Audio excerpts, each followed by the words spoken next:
Kisah Rasul 5 ayat 35. Sesudah itu ia berkata kepada sidang, "Hai orang-orang Israel, pertimbangkanlah baik-baik apa yang hendak kamu perbuat terhadap orang-orang ini." Ayat 36. Sebab dahulu telah muncul si Theodas yang mengaku dirinya seorang istimewa dan ia mempunyai kira-kira 400 orang pengikut. Tetapi ia dibunuh dan cerai-berailah seluruh pengikutnya dan lenyap. Ayat 37. Sesudah ia pada waktu pendaftaran penduduk, muncullah si Yudas, seorang Galilea, ia menyeret banyak orang dalam pemberontakannya, tetapi ia juga tewas dan cerai-berailah seluruh pengikutnya.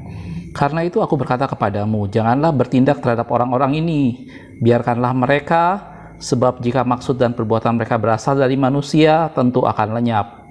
Tetapi kalau berasal dari Allah, kamu tidak akan dapat melenyapkan orang-orang ini. Mungkin ternyata juga nanti bahwa kamu melawan Allah.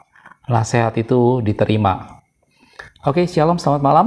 Pada ayat yang baru kita baca itu adalah satu peristiwa pada waktu gereja mula-mula, bagaimana gereja mula-mula bangkit dengan segala kuasa, dan kemudian banyak kegerakan yang terjadi yang membuat ahli Farisi dan orang-orang pada saat itu sangat kebingungan, gitu ya, sehingga rasul-rasul kemudian ditangkap dan mereka dilarang untuk mengajarkan nama Yesus, gitu ya. Dan perdebatan itu menjadi sesuatu hal yang sangat keras, dan kemudian ahli Farisi dan tokoh-tokoh agama pada waktu itu berusaha keras untuk menangkap para rasul supaya gerakan ini, kebangkitan ini tidak berkelanjutan terus. Kemudian pada ayat yang barusan kita baca muncul seorang tokoh yaitu Gamaliel yang tidak lain adalah guru dari Rasul Paulus, dan dikatakan dia seorang yang sangat disegani.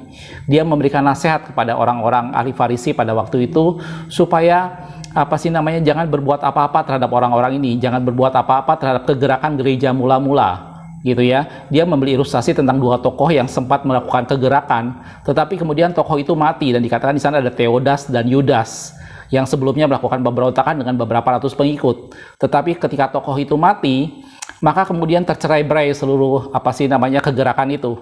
Ini tentunya sangat berbeda dengan kegerakan gereja mula-mula.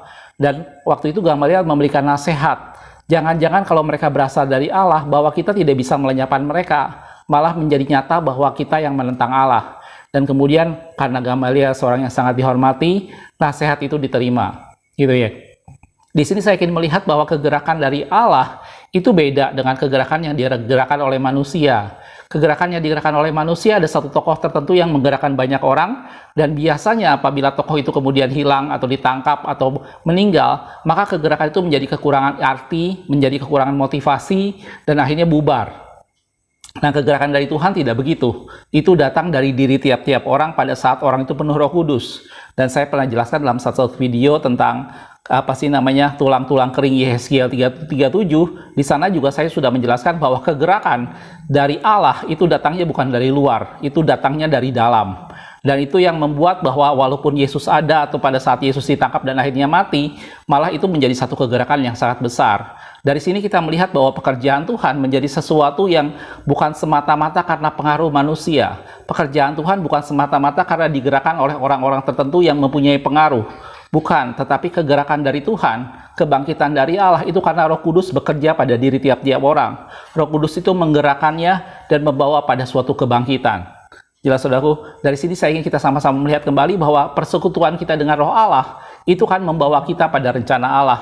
Kita tidak bisa ikut kegerakan apabila kita tidak ada persekutuan dengan Roh Allah, gitu ya. Kalau kita tanpa persekutuan dengan Roh Allah, maka kegerakan yang kita ikutin semata-mata hanya komando dari seseorang saja.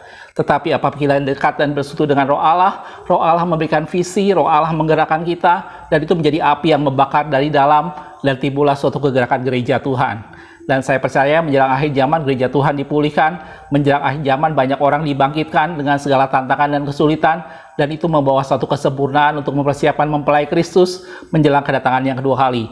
Mari tetap bersekutu dengan Tuhan dan biarkan api dalam diri kita menyala-nyala, dan itu akan menggairahkan Anda untuk melayani, menggairahkan Anda untuk memberitakan firman Tuhan, karena kerinduan Allah adalah firman Tuhan diberitakan kemana saja. Makasih sudah menonton, kita ketemu di video berikutnya. Tuhan Yesus memberkati.